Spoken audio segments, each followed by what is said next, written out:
Bon, on est toujours le 24, il est 4 heures. C'est l'installation du fameux cil qui n'était pas le bon que j'ai recommandé. Rien de très particulier, voici le cil en question. La beauté, c'est qu'il vient déjà à l'intérieur graissé.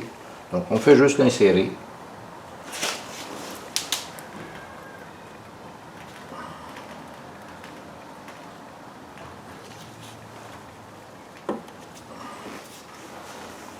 Sommairement, et ça nous prend quelque chose comme ça. Si on n'a pas cet outil-là, on peut y aller avec à peu près n'importe quoi, dont le diamètre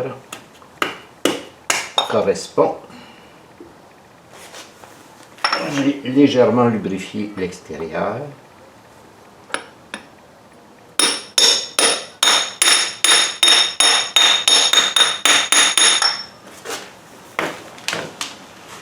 Je vais aller vérifier les spécifications pour voir si je dois avoir une profondeur donnée, ce que je n'avais pas mesuré avant.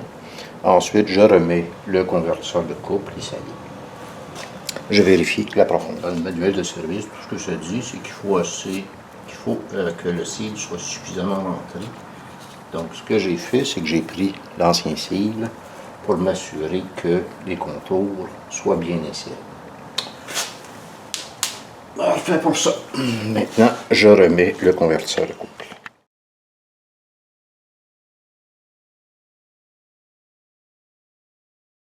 Donc, le convertisseur de couple est installé. Tout ce qu'ils disent dans le manuel, ils ne donnent pas de profondeur. Ce qui est bien avec, entre autres, je pense à Subaru, c'est qu'ils vont dire il faut que le contour ici arrive par rapport à tout le reste du boîtier à telle profondeur. Eux, tout ce qu'ils disent dans le manuel de service, c'est arrange-toi pour qu'il tourne librement et qu'il soit assez profond, puis d'après moi, il est assez profond. Parfait. Donc ça, c'est fait.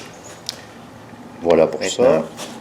Je viens de recevoir une lettre de Douane et Accise Canada me disant que la cartouche pour la turbine est à Vancouver et que j'ai besoin d'envoyer des documents qui précisent le montant de l'achat, probablement pour me facturer les droits de douane.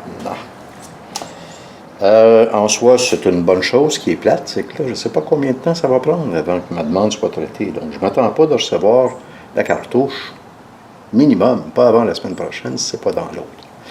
C'est, je l'avoue, assez frustrant. Bon, fin de cette partie.